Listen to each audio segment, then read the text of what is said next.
Olá, estamos dando início a mais um programa Debates Le Monde Diplomatique Brasil, uma iniciativa do jornal Le Monde Diplomatique Brasil, em parceria com a TV PUC, com o canal universitário e com a TVT, a TV dos Trabalhadores.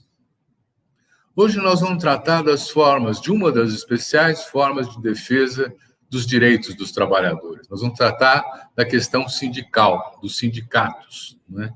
E discutir um pouco a situação atual dos sindicatos na pandemia, na crise do desemprego, em confronto com o Bolsonaro, com o governo Bolsonaro, mas discutir também o futuro do sindicalismo, quer dizer, para onde apontam as tendências internacionais para a gente pensar novas representações de defesa de direitos. O sindicato vai mudar? O sindicato vai continuar sendo assim? Como é que vai ser?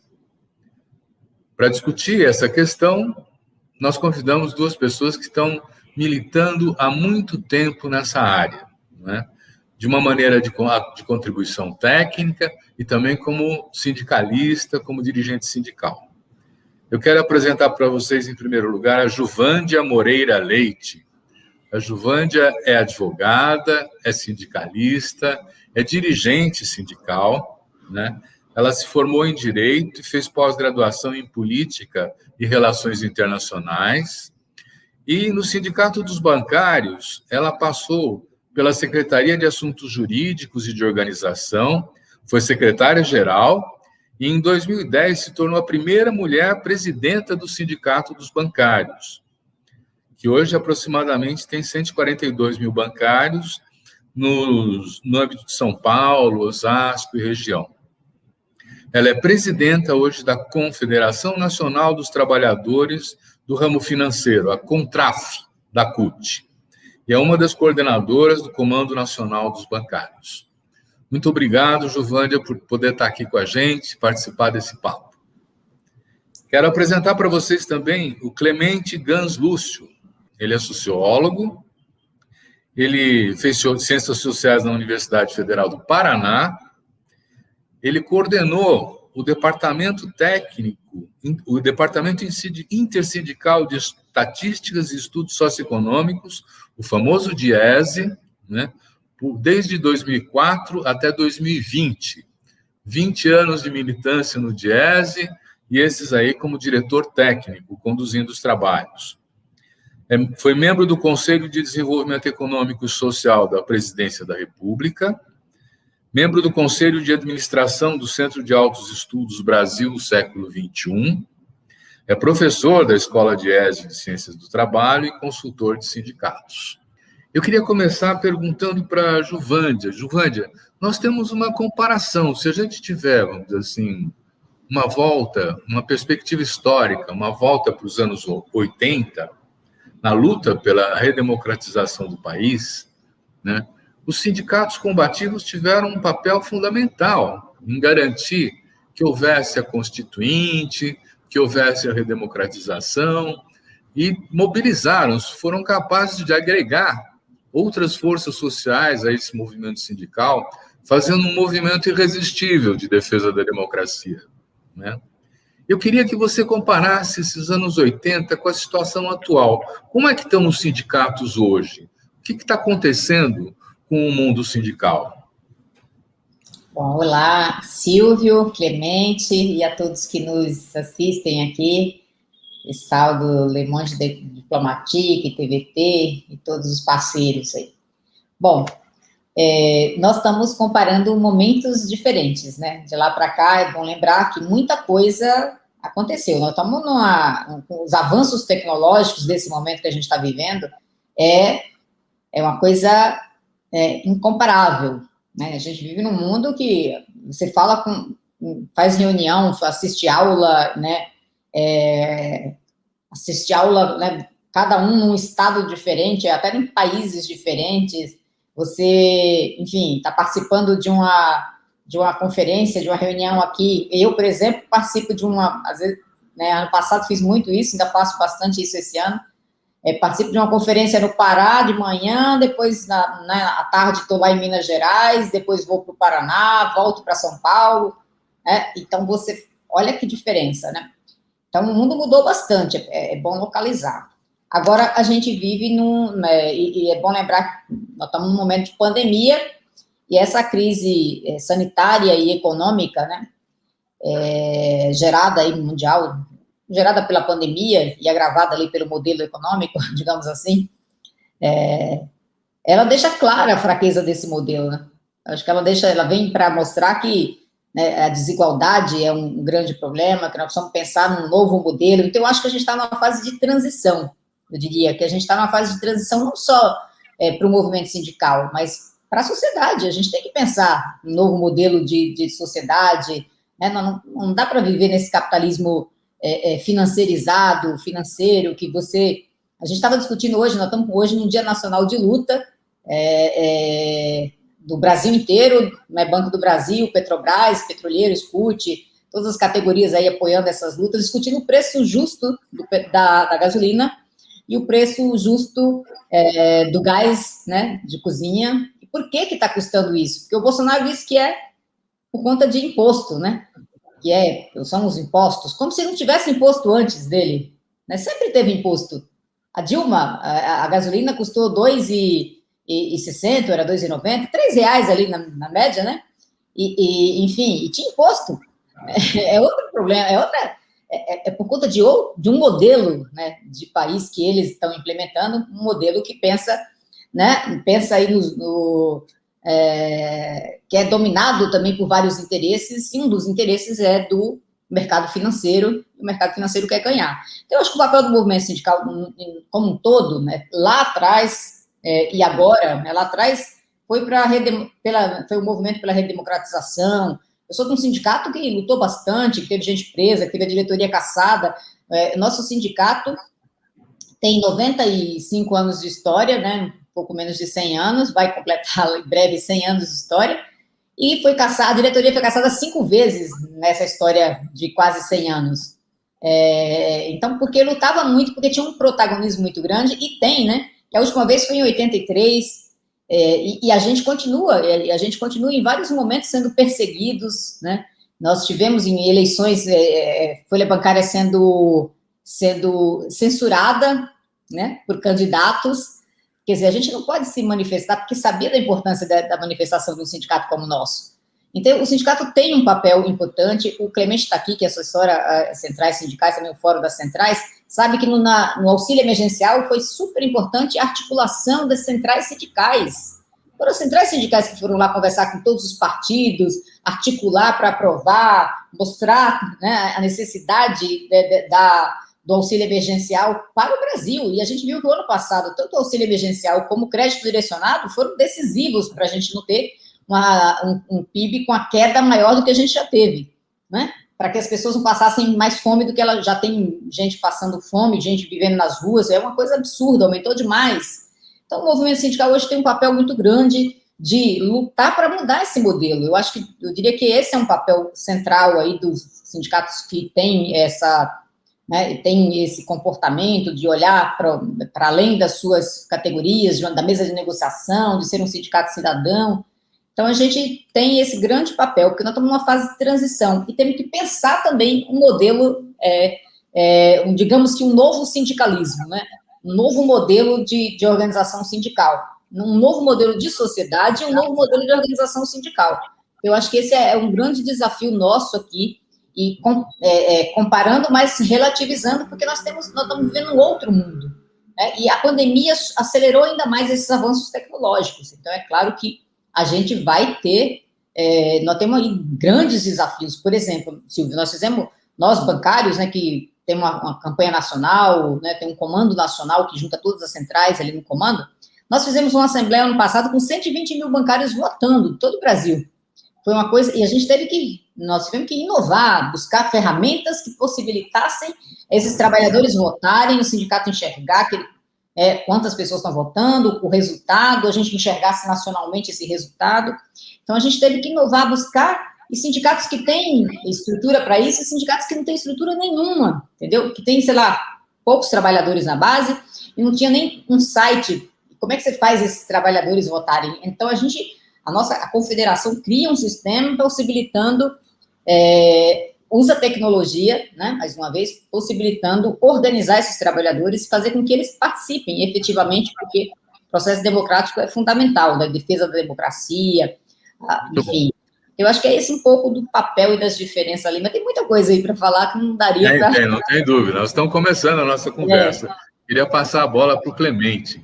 Clemente, os sindicatos sempre foram atacados, né? Quer dizer, nesse conflito capital-trabalho que a gente vive, né, nunca houve assim um momento de pleno direito exercício pelos sindicatos, ou já houve? E que medidas que este governo, talvez até o governo do Temer também, né, tem assumido para fazer essa luta contra os sindicatos? Como é que você está vendo isso? Bom, Silvio, primeiro é um prazer estar com vocês, com Gilvânia, com você. Parabéns mais uma vez pelo programa, pela continuidade e pela qualidade do trabalho.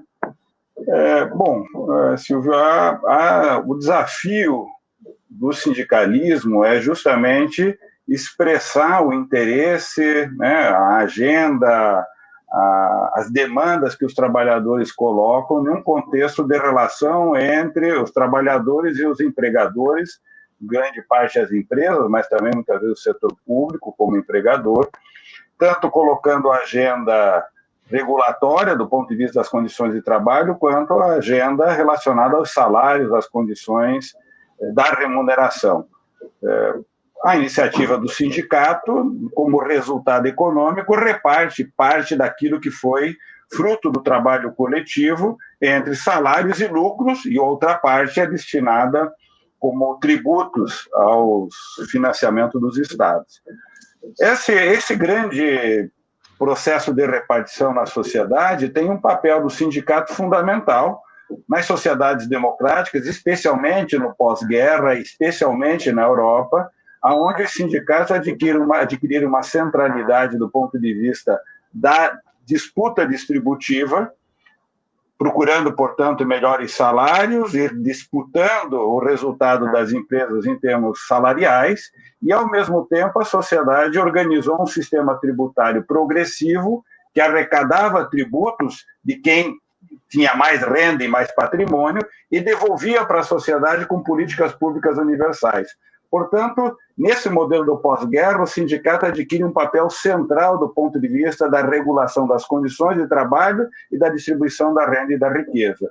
Nós somos, no Brasil, em grande medida, um sindicalismo que herda essa visão, ou herda essa política que a Gilvânia traz como agenda, e isso se expande, especialmente depois no processo de redemocratização, e o movimento sindical adquire um novo protagonismo na nossa sociedade.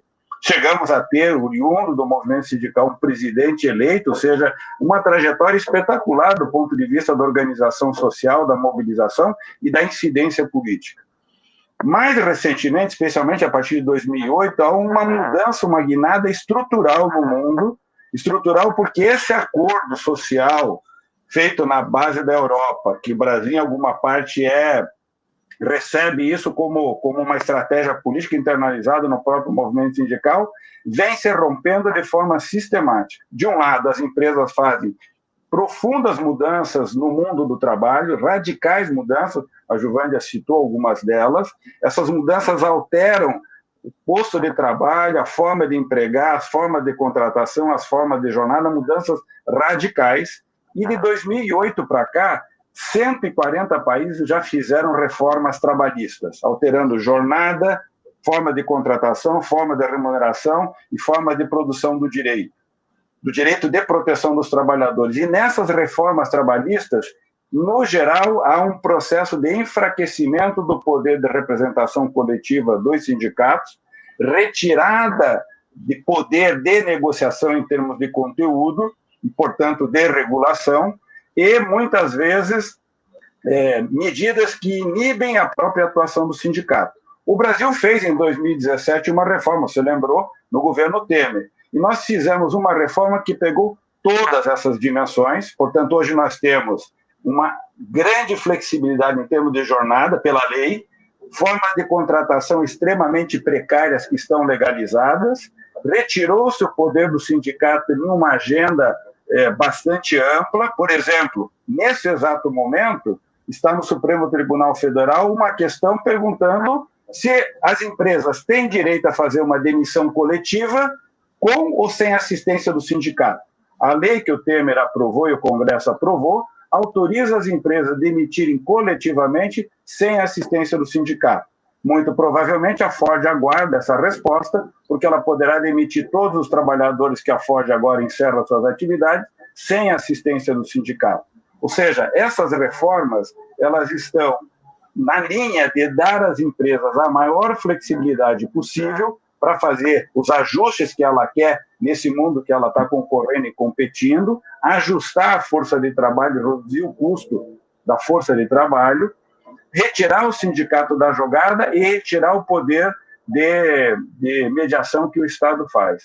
Essa dinâmica tem atuado no sentido de enfraquecer os sindicatos. Na base real da economia, as empresas mudam os postos de trabalho, muda a dinâmica de contratação, afasta o sindicato dos trabalhadores e os trabalhadores do sindicato de maneira intencional, e, de outro lado, a legislação do Estado retira esse marco regulatório que dava ao sindicato, num relativo equilíbrio de força, um poder de negociação. E aí é o que a Juvândia falou, significa que os sindicatos precisam se reinventar. De um lado, olhar para o que está mudando no mundo do trabalho, buscar uma resposta para esse mundo do trabalho real e, portanto, para os trabalhadores que estão inseridos nas novas ocupações, nas novas formas de contratação, de jornada e de condições de trabalho, e, ao mesmo tempo, recolocar-se como protagonista político na vida coletiva.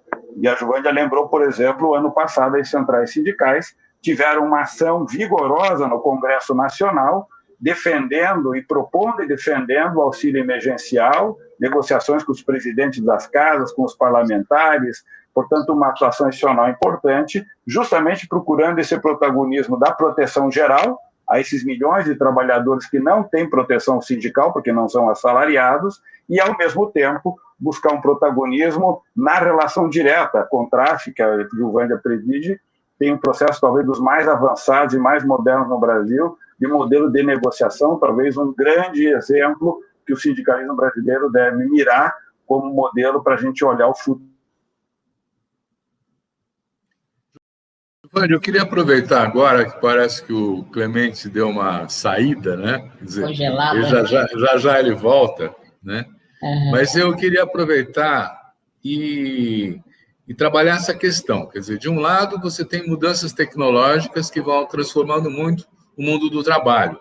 Os bancários são a principal testemunha, talvez, disso, né? Inclusive com a redução de agências agora, dos bancos privados, substituídas por caixas eletrônicos, pelo sistema, pela internet e tal.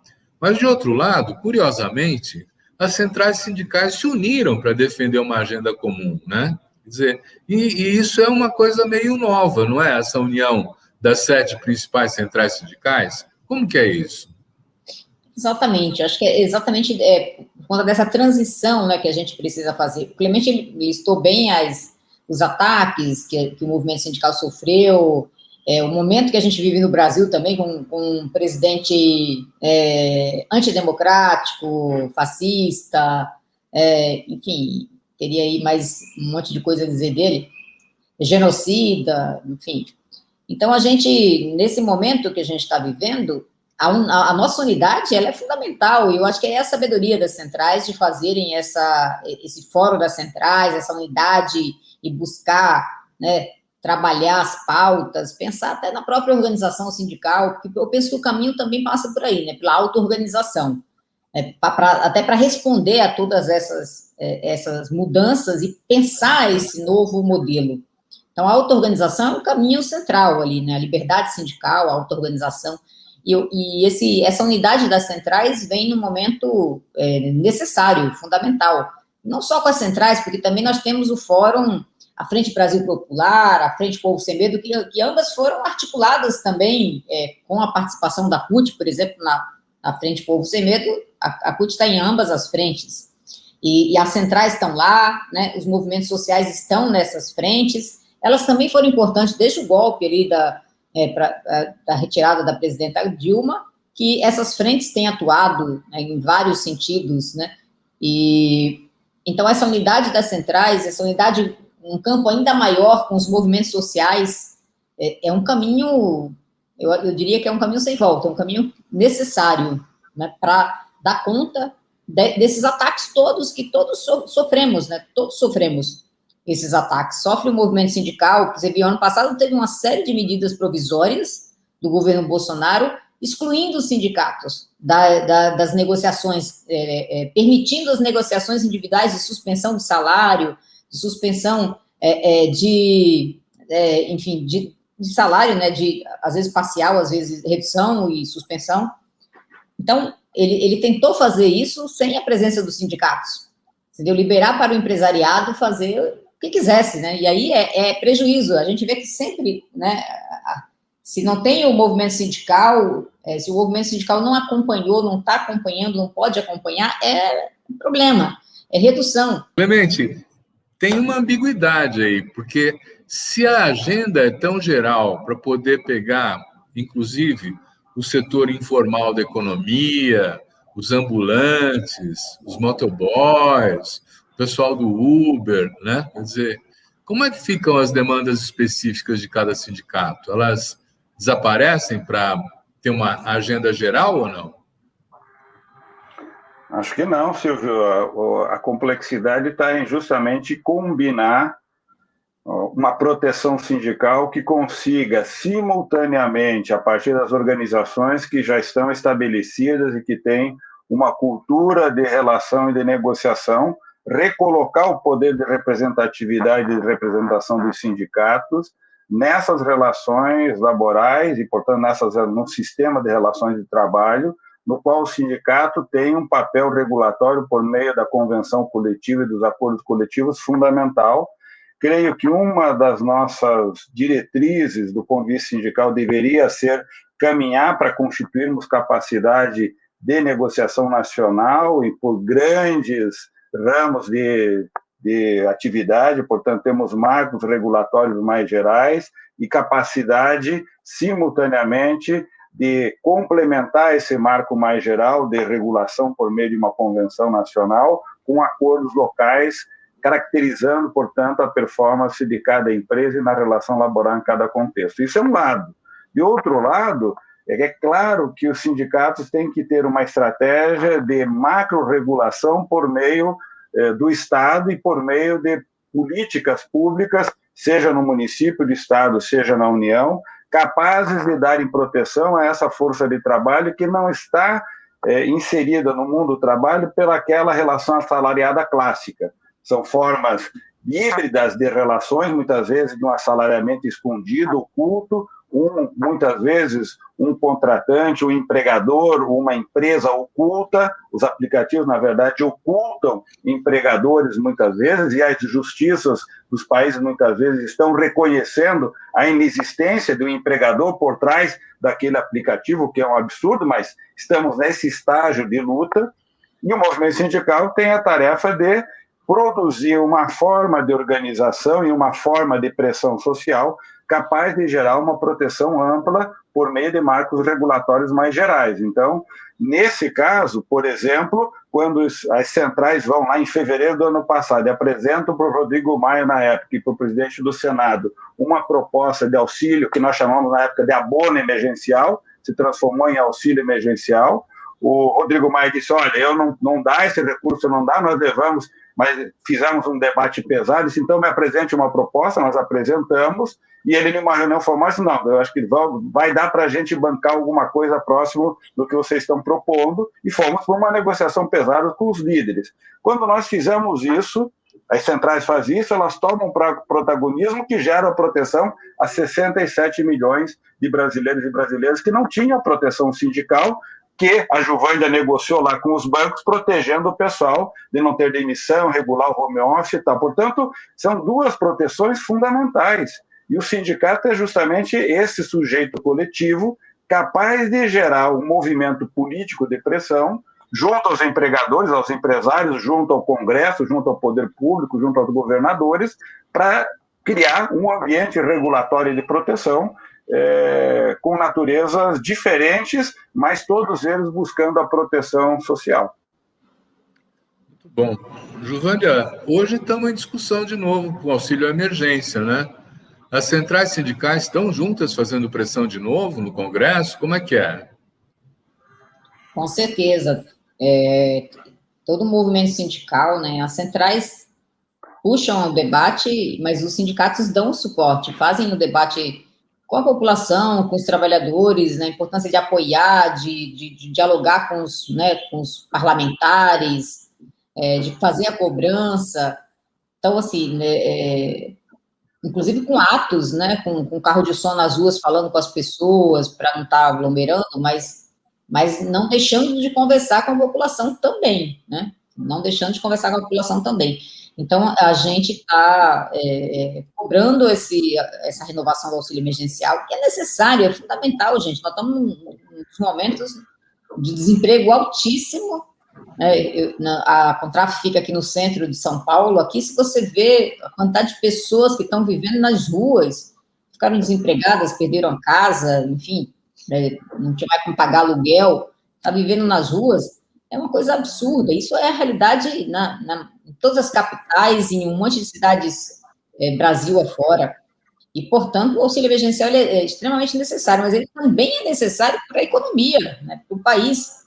Ele é fundamental. Tem um valor que as centrais sindicais estão defendendo ou não? Nós estamos, as centrais sindicais estão propondo, Silvia, a manutenção dos R$600, com as mesmas regras que foram apresentadas no ano passado.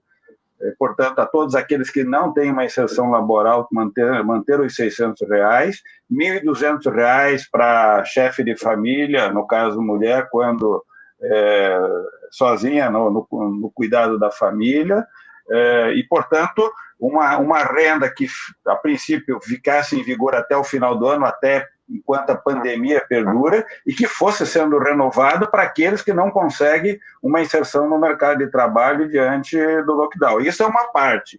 E as centrais também estão defendendo a manutenção daquele outro programa que elas também propuseram, que foi a proteção dos trabalhadores, dos empregos, seja com a suspensão do contrato e o Estado pagando diretamente os salários, seja uma redução de jornada com o Estado também complementando o pagamento dos salários.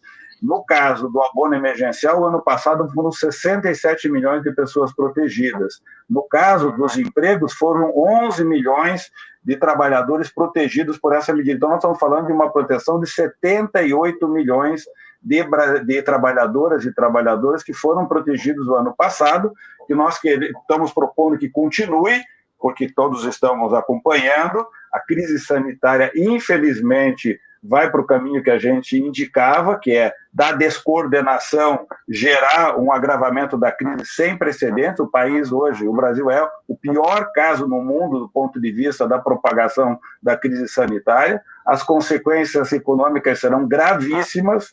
Nós teremos provavelmente uma situação econômica muito mais grave do que foi a do ano passado, se continuarmos nessa dinâmica, e é essencial que se protejam os trabalhadores, para eles se resistirem, mas também a economia, Silvio. Os dados mostram, os estudos que foram divulgados mostram, o Brasil teve uma queda do PIB de 4,1%, o IBGE divulgou ontem. Os estudos estão indicando, em simulações, se não houvesse o auxílio emergencial, o auxílio às micro e pequenas empresas e a proteção dos empregos, a queda no PIB no Brasil estaria entre menos 8% e menos 14%. 2 ou 3 vezes maior a queda econômica do que efetivamente foi verificado. Isso só não foi desse tamanho estimado, porque os mecanismos de transferência de renda, de proteção de emprego, de proteção de micro e pequenas empresas que as centrais propuseram, defenderam e lutaram no Congresso Nacional, protegeram milhares de pessoas e milhares de empresas que não conseguem ter sua atividade econômica mantida, dada a exigência de isolamento. E o lockdown agora, os bloqueios nas atividades vão novamente gerar uma crise.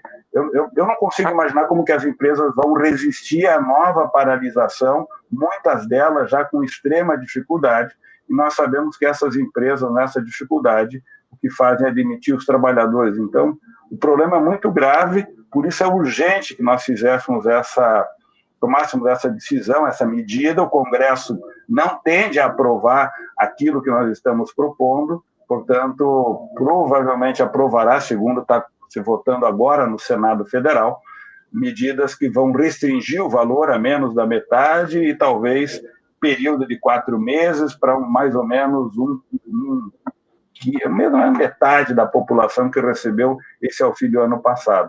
É uma redução muito grande da proteção e é uma queda muito grande na massa de rendimentos que afetará o consumo, ampliará a crise e a recessão no Brasil.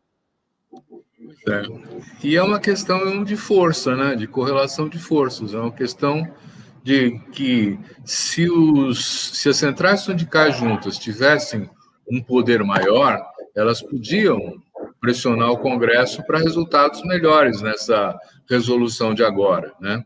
Mas os sindicatos e as centrais sindicais têm levado seguidos golpes do governo no sentido de torná-los mais fracos. Um deles é a questão do financiamento mesmo, né, do sindicato, né? Giovândia, como é que você vê a situação dos sindicatos hoje em dia? Estão mais debilitados? O que você está vendo?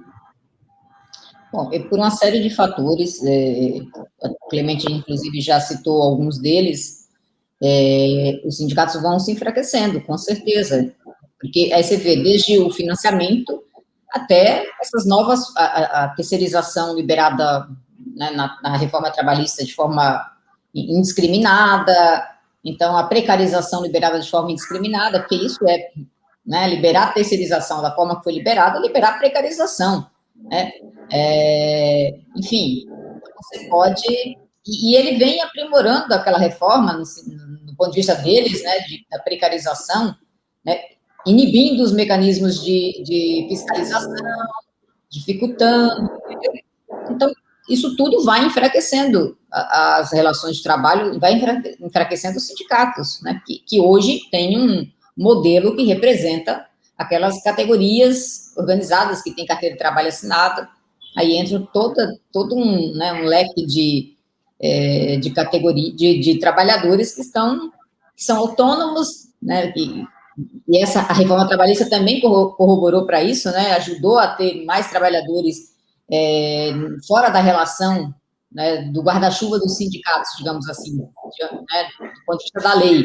Porque eu acho que é do ponto de vista da lei também, porque é claro que a gente se organiza e pode se auto-organizar, né? Pode se auto-organizar e organizar todos esses trabalhadores, né, um guarda-chuva, mesmo que a lei não permita, digamos assim, não preveja essa organização. Porque a organização, ela acontece, ou ela vai acontecer no guarda-chuva do sindicato, que eu acho que é importante que aconteça, né, ou ela vai acontecer fora do guarda-chuva dos sindicatos. Vai ser... A gente viu os movimentos no Chile, e o Chile foi fora, né, de movimentos organizados. A gente viu movimentos na Colômbia, a Colômbia já tinha mais a presença dos sindicatos, e você viu aqui vários movimentos acontecendo contra a fome, a miséria, enfim, precarização. Agora, é claro que com o guarda-chuva das centrais, dos sindicatos, esse movimento ele é coordenado e ele tem uma assertividade, eu acho que tem uma eficácia maior. Né, você consegue objetivos, traça e consegue os objetivos mais facilmente. Você tem interlocutores, né? Porque a gente viu o movimento dos caminhoneiros no Brasil, que eles fizeram greve, fizeram manifestações, e algumas pessoas... Você não tinha um interlocutor, você não tem uma organização dos caminhoneiros nacional que dialogue, onde eles participem, onde eles... que seja democrática, que eles votem, que eles participem, que eles opinem, que eles sejam ouvidos, né? Então, você queria negociar com quem? Você negocia, aí quem tinha mais força ia lá, negociava para si, conforme os seus interesses. Mas a grande parte não conseguiu o objetivo de reduzir o diesel, de reduzir, de aumentar o valor do frete, enfim, tem uma série de coisas ali que eram importantes para eles. Então, quando você não tem um movimento organizado, não quer dizer que ele não vai acontecer o movimento, mas vai, inclusive, acontecer dessa forma. Né? Pode por outros leitos, pode correr. Acontecer, claro.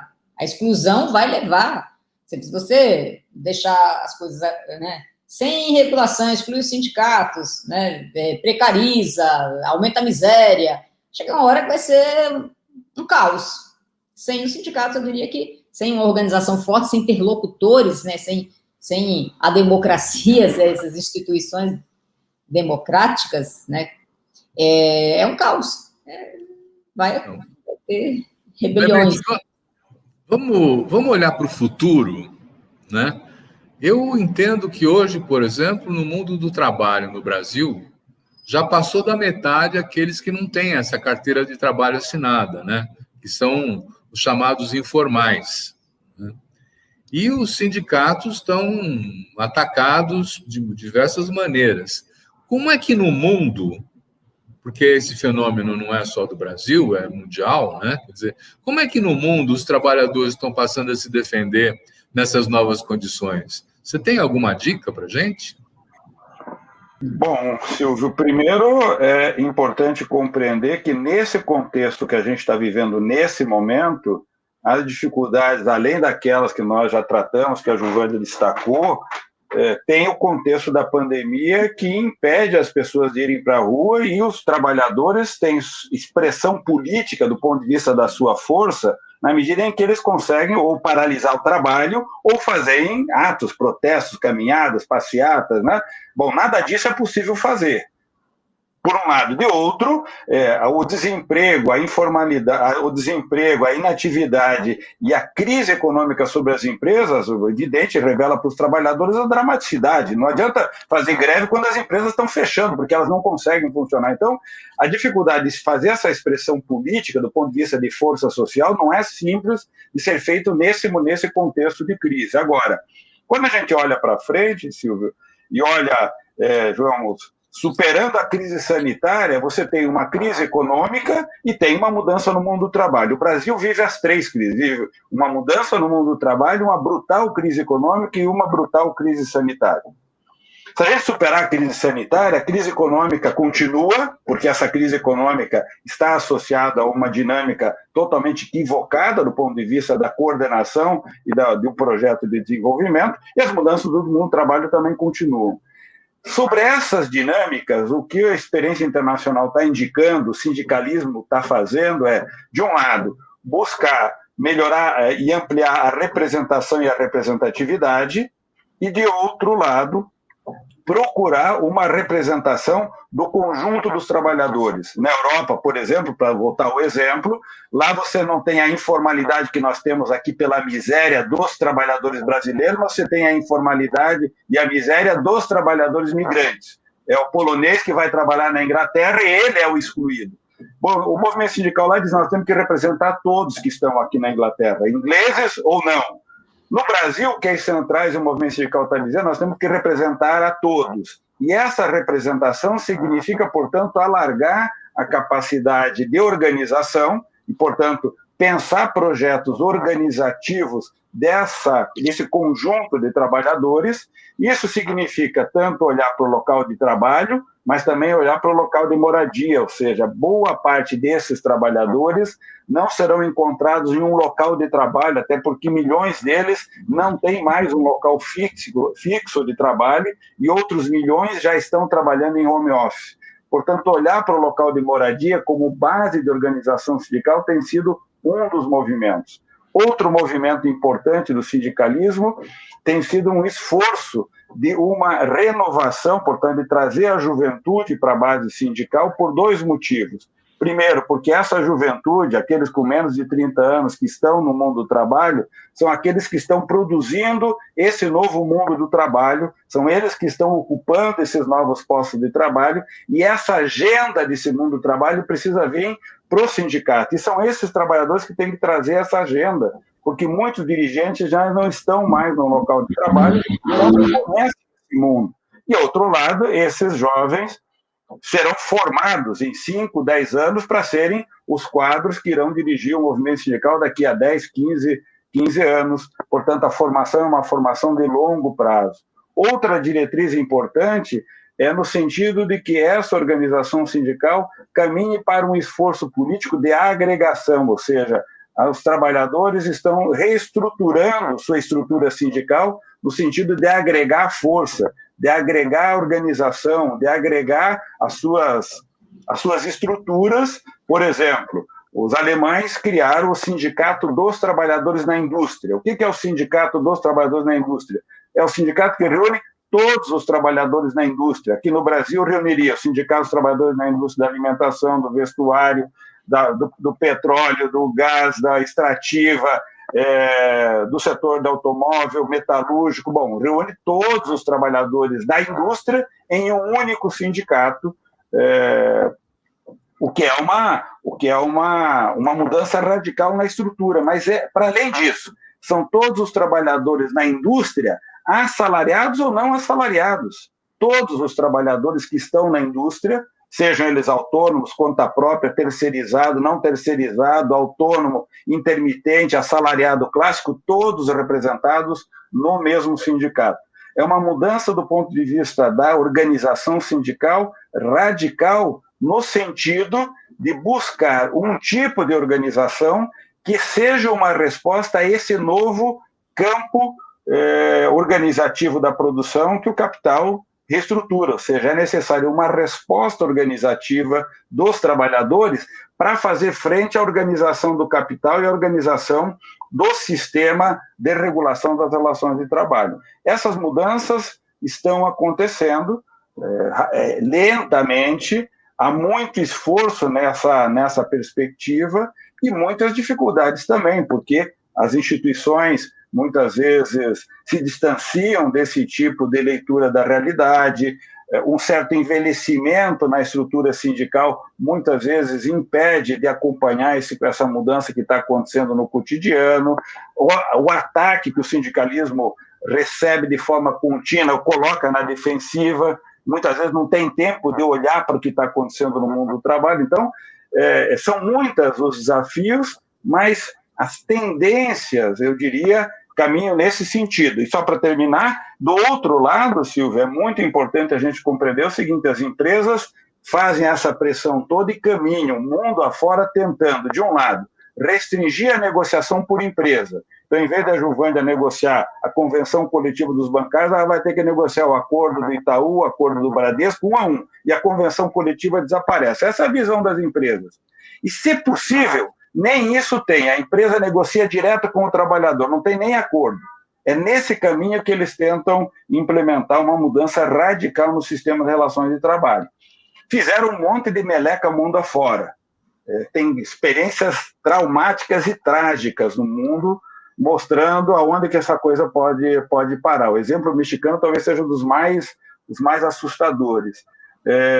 E tem mudanças mostrando uma outra trajetória. Os americanos acabaram de fazer uma outra trajetória. O sindicalismo americano se reorganizou rapidamente, fez o enfrentamento do Trump, participou ativamente da eleição do Biden e está agora intervindo diretamente na formulação do projeto de governo do Biden, recolocando o trabalho como dimensão estruturante de uma estratégia de governo no principal país do mundo. Então, há também o caminho no outro sentido, um caminho de recolocar centralidade do mundo do trabalho e protagonismo sindical com uma reestruturação que coloque outras possibilidades de luta para o movimento sindical.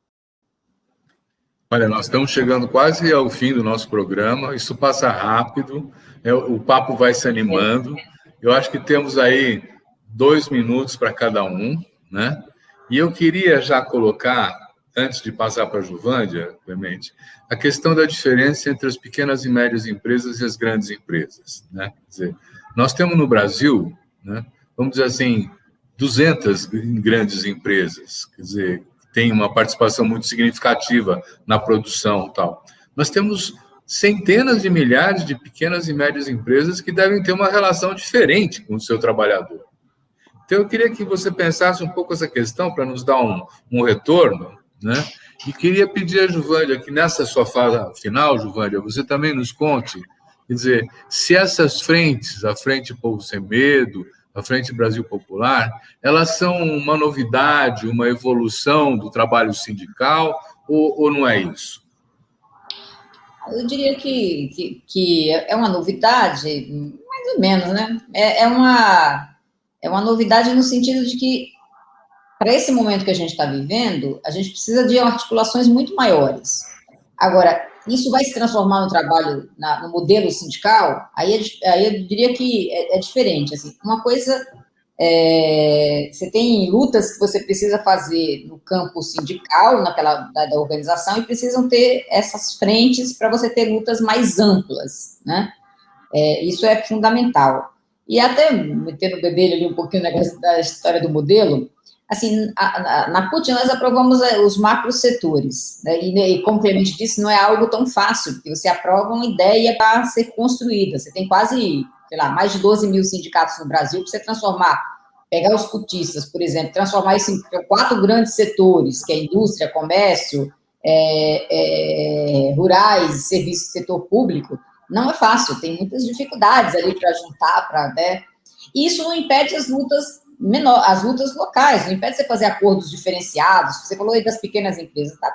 Né, nós temos, por exemplo, grandes bancos, temos cooperativas, temos financeiras, pequenas, maiores, que você tem que pensar, às vezes, modelos, você pode pensar, né, acordos em estruturas gerais com acordos mais diferenciados por faturamento, né, da empresa, enfim, você tem uma série de coisas que podem ser consideradas nesses modelos.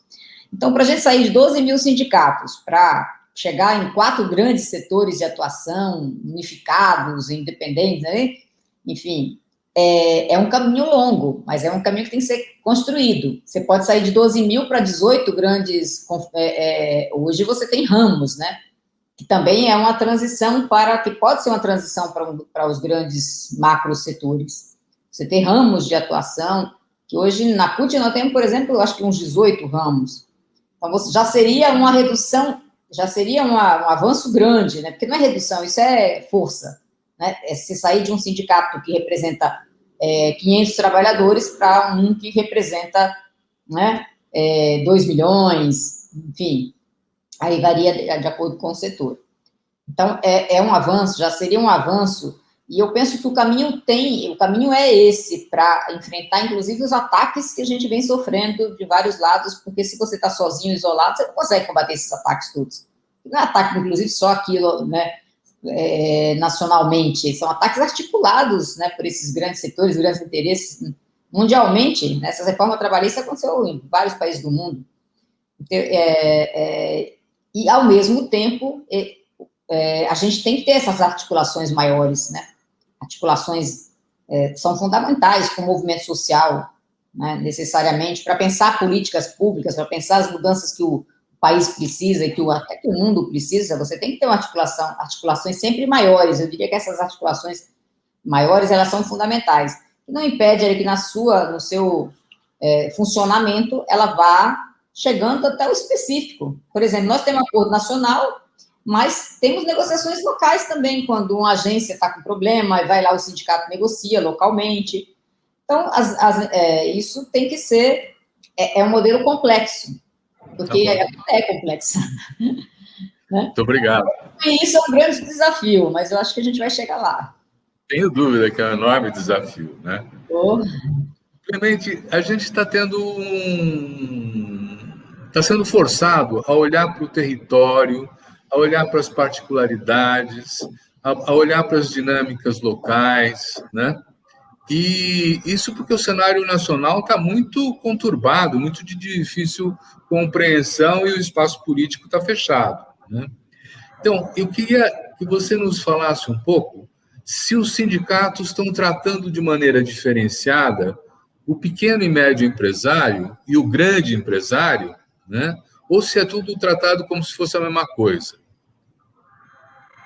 Bom, Silvio, primeiro é fundamental ter essa compreensão de que a capacidade econômica das micro, pequenas, médias e grandes empresas é muito diferenciado e os sindicatos têm, sim, um olhar para essa diversidade e compreende que nessa diversidade econômica é preciso ter capacidade de formulação de padrões regulatórios que sejam capazes de dar suporte a essas atividades em escalas de empresas diferentes, em capacidade econômica diferente. Creio que para o movimento sindical, para uma agenda de médium, pequenas e microempresas, A agenda que é complementar à agenda do trabalho é a agenda de desenvolvimento, ou seja, a capacidade que os sindicatos tenham de propor agendas no local, na comunidade, no município, na região, de desenvolvimento, de tal forma que o incremento de produtividade, o desenvolvimento, a capacidade econômica daquele território de fazer essas empresas adquirirem uma dinâmica virtuosa e o resultado dessa dinâmica virtuosa, das empresas que crescem e tal, ter uma repartição entre o lucro da empresa e as condições de trabalho. Então, microacordos de desenvolvimento, acordos regionais de desenvolvimento, devem fazer parte de uma estratégia sindical que seja capaz, de um lado, de animar o processo produtivo e o desenvolvimento econômico e sejam capazes de pactuar formas distributivas, seja nas condições de trabalho, seja no resultado econômico para a comunidade. Eu acho que sim, existe esse desafio, é um desafio fundamental e nesse momento, como você bem disse, onde a agenda nacional, especialmente com o executivo, é enfraquecida, cresce a importância da agenda junto ao Congresso, mas também cresce muito a relevância da agenda local. Por exemplo, nesse momento, as centrais sindicais tentam construir uma agenda para pensar o desenvolvimento produtivo e industrial na região Nordeste com o consórcio do Nordeste. Estão abrindo uma negociação com o governador Wellington, que é o coordenador do consórcio. Com qual objetivo? Exatamente esse, é preciso dar uma dinâmica virtuosa àquela região para que o desenvolvimento produtivo gere bons empregos, bons salários e boa capacidade do Estado de financiar as políticas públicas. Gente, acabamos o nosso tempo.